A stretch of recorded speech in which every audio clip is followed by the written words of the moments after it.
Bolivia, a wave of vandalism was unleashed, where opposition leader Camacho followers took the airport of Viru Viru and El Trompillo.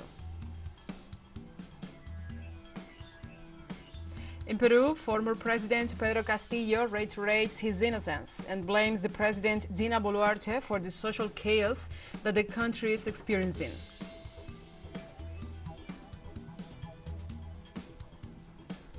And in the United States, Winter Storm Elliott has left a toll of 65 people dead so far, but the authorities estimate that the number could rise.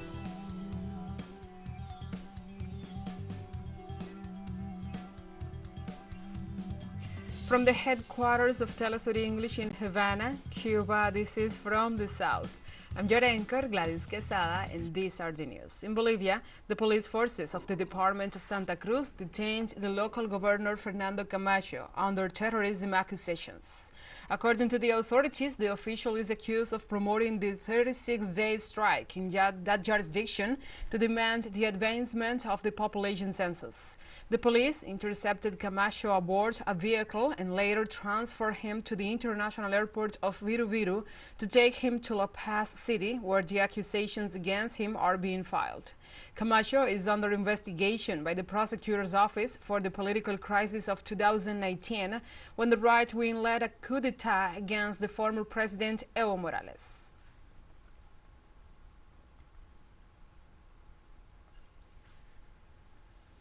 And we have more on the matter. A wave of vandalism has unleashed in western Bolivia, where the governor of the Department of Santa Cruz, after his arrest, Luis Fernando Camacho, was apprehended in the investigation for the 2019 coup d'etat. Camacho's followers first took over the airports of Viru Viru, the main airport in the region for international flights, and then El Trompillo, with the argument of knowing that the legal situation of the authority. Immediately, flights at the Viru Viru air terminal were suspended, while the demonstrators seized commercial airplanes, expelled the military and the police in charge of security, and the officials of the state-owned Bolivian Air Navigation and Airports, which administers the facilities. Santa Cruz is the bastion of the opposition to the government of leftist President Luis Arce, and on 2 occasions was the scene of mobilizations with national impact.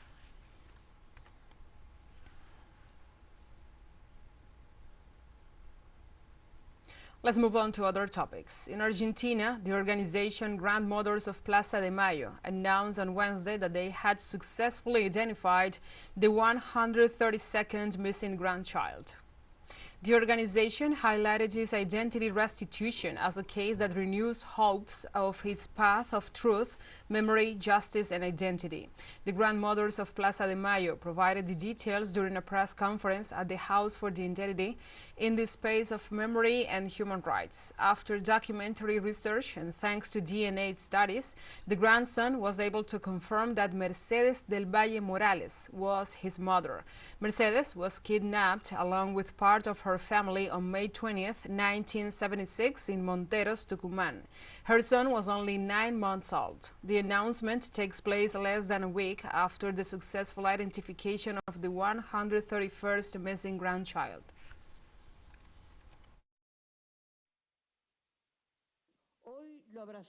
Today we embrace him as our 132 grandson and as a piece of the puzzle that will never be completed. There is a new way to find his father. The case will remain open to continue with the investigation about the father of the new grandson, and we hope that this conference will help those who have any information about Mercedes del Valle Morales and her partner approach grandmothers so that they are not denied the identity right into command. With conflicting positions from opposing parties and labor unions, the Uruguayan Senate passed on Wednesday a bill to reform the pension system with a total of 18 votes. The ruling National Party argues that the present pension system is not financially feasible in the short and long terms, given the country's low birth rate and the increased life expectancy of Uruguayans. They say the reform will allow its deficit to be curtailed to just 1.8% of the GDP, and that the new retirees will enjoy higher pensions for longer years. Meanwhile, opposition parties have quite a different take on it. They argue that the reform cuts benefits, increases retirement retirement age from 60 to 65 and mostly favors the private sector. They also add that out of the 3 citizens does not have a 30-year employment record by the age of 65, as required by the law. The bill will be discussed by the lower house of the Uruguayan parliament next February.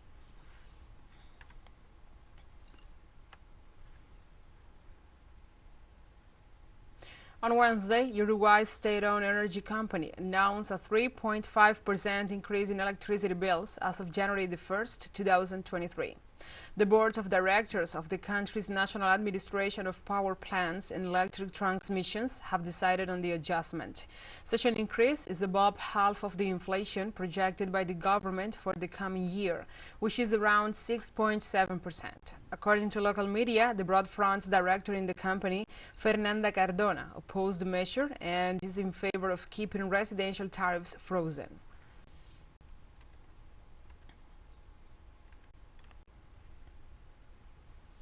The president of Venezuela, Nicolás Maduro Moros, applauded the efforts of the different military components as well as the disciplined work of the community military brigades for their education. The head of state led an act on the occasion of the traditional end-of-the-year greeting of the members of the Bolivarian National Armed Forces. There, he decorated the troops for the drug seizure maneuvers and security protection in the west of the country.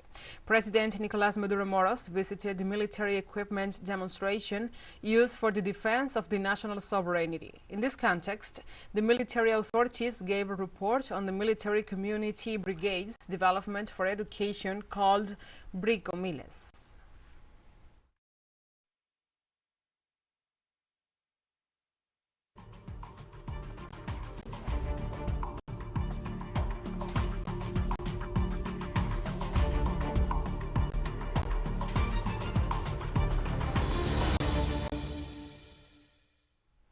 Now we move on to other topics. The former president of Peru, Pedro Castillo, reiterated his innocence and described Dina Boluarte's government as tyrannical.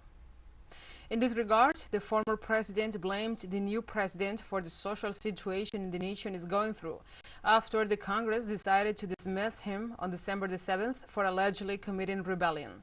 In view of this, Castillo's family was forced to leave the country following the political persecution against him. Likewise, the declarations of the former head of state take place while the appeal process against the 18-month preventive prison sentence imposed on him continues.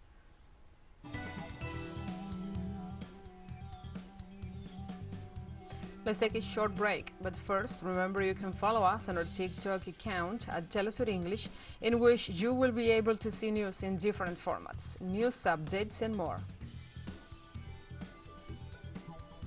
Other stories coming up, stay with us.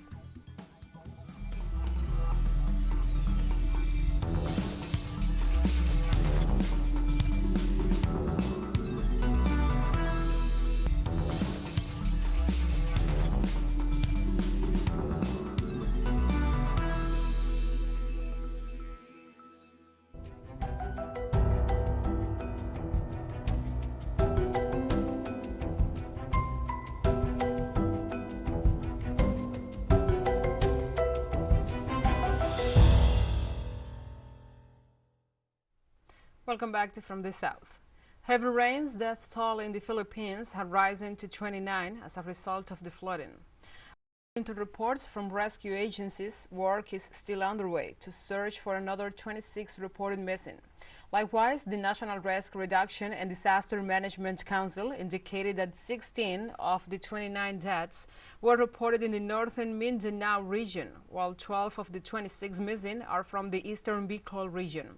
On the other hand, Defense Minister and Director of the National Emergency Center, Jose Faustino, said they continue to provide food, water, and other materials to help the families still in evacuation centers and other affected areas.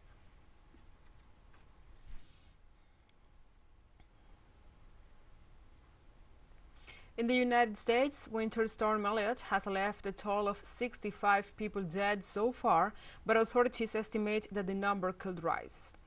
High tides with waves of up to 9 meters and winds of up to 130 kilometers per hour have been recorded in the northwest of the country. The conditions have caused road accidents and power outages in hundreds of thousands of homes. According to law enforcement authorities in the Portland metropolitan area, wind gusts of 97 kilometers per hour also downed power lines and trees. Winter Storm Elliott has already caused deaths in 9 states.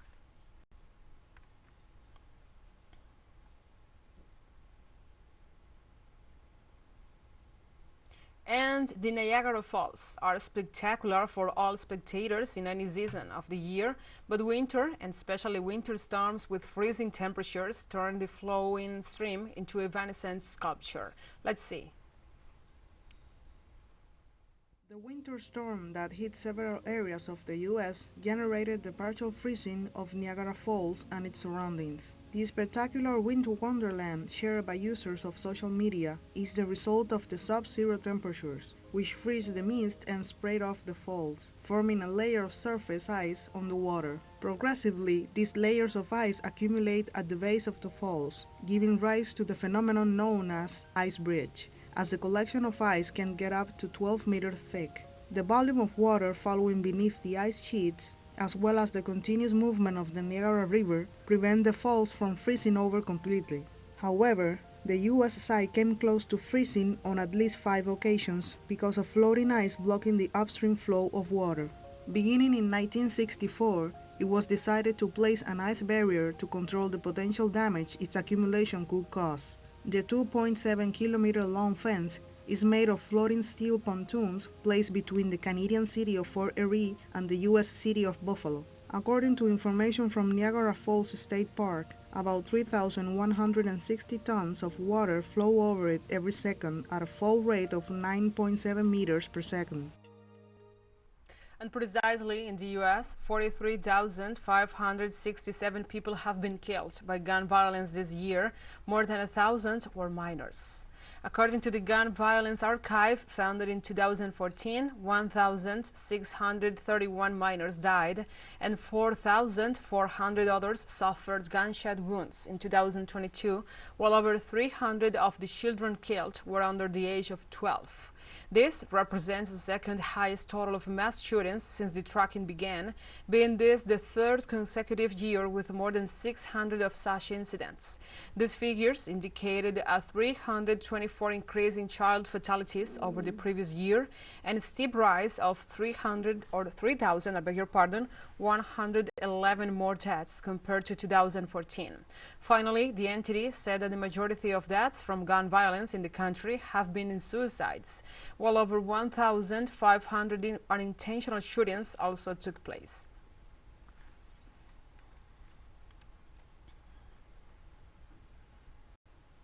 In the United States, also, the House Ways and Means Committee will release on Friday former President Donald Trump's tax returns, spanning from 2017 to 2021. Following the vote last week, after the publication of 2 reports, one from its members and another from the Joint Committee on Tax Matters, it was known that the Internal Revenue Service, the IRS, did not audit Trump on the first 2 years he was in office. Publication of the former president's tax returns complies with a recently passed law that calls for the IRS to review the returns of presidents and make audit reports public. The move ends the former president's long battle to try to shield his tax returns from the public eye. The move comes before Republicans take control of the House in January.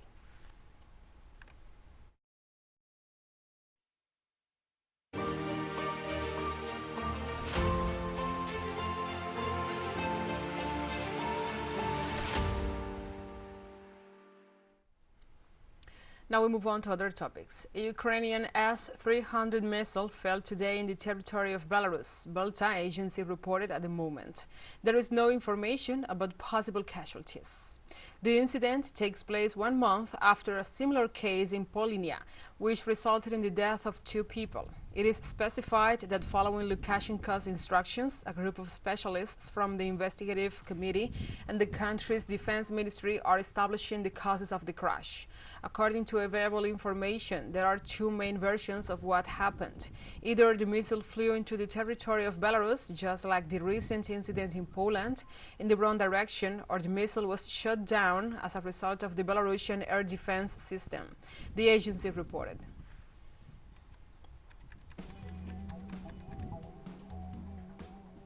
And we have more news coming up after a final short break, so stay with us.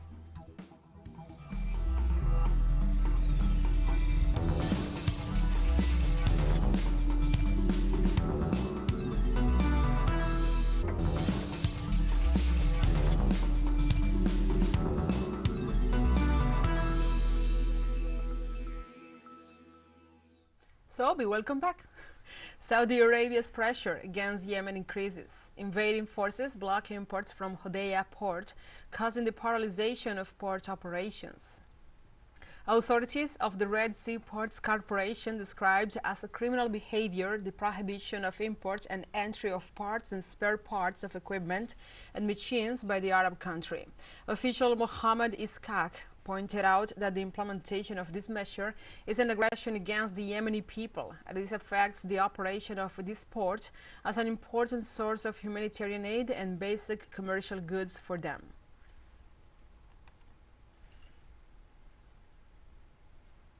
The Nigerian government urged security agencies to provide support in next year's presidential election process. In this sense, President Muhammadu Buhari stated that the military and police agencies must adequately manage the distribution and control of electoral and logistical material. All of this happens because of the recent wave of attacks perpetrated against electoral authorities throughout the nation. In this regard, the Independent National Electoral Commission, the INEC,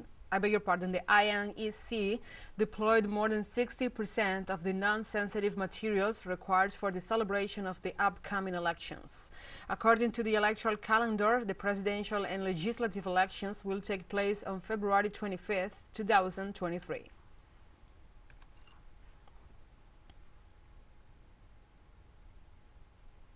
And Senegal's main opposition coalition, We, has called for a concert of pounds on New Year's Eve as the president addresses the nation. They are the angrier after reports by Senegal's Court of Auditors revealed that the nation's response fund against the effects of COVID-19, which held more than 1 billion euros, was subject to mismanagement and criminal offenses. The audit of expenditures in 2020 and 2021 also revealed that about 28 million euros spent by various ministries was not spent on COVID-19 at all. Opposition leader Ousmane Sonko called on Senegalese, both at home and abroad, to denounce the mismanagement.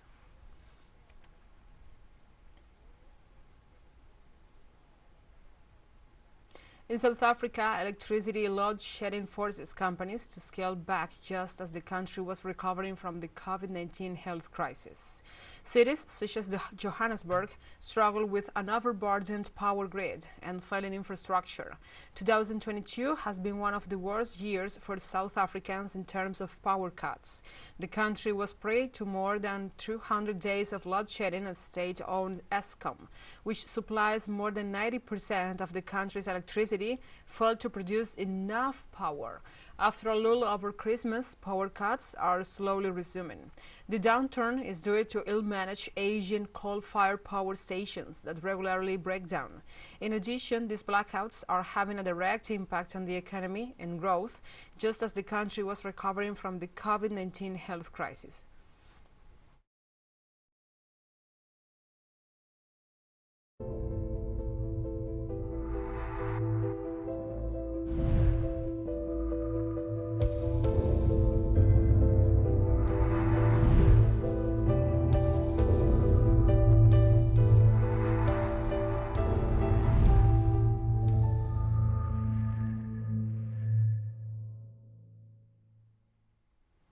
Now we move on to other topics, because just days after China announced a relaxation of their COVID-19 control measures as of January the 8th, several countries have put special restrictions in place regarding Chinese travelers. Amid a surge in COVID-19 infections in the Asian country, Italy has announced on Wednesday that the testing will be mandatory for passengers arriving from China. This happens only a day after Japan's Prime Minister Fumio Kishida stated they will adopt similar measures, including a 7-day quarantine for those who tested positive. Malaysia has also put in place additional tracking and surveillance measures, while the United States has expressed its concern and said to be evaluating possible restrictions.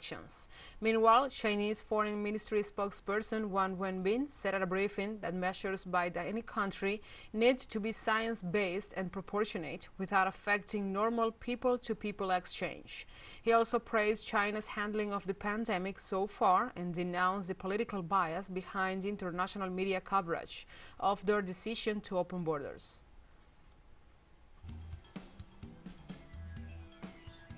And we have come to the end of this news brief. But remember, you can find this and many other stories on our website at telesurenglish.net. And also, if you feel so inclined, please join us on social media for all the latest news. We are on Facebook, Twitter, Instagram, Telegram, and TikTok. For TeleSUR English, I'm your anchor, Gladys Quesada. Thank you for watching.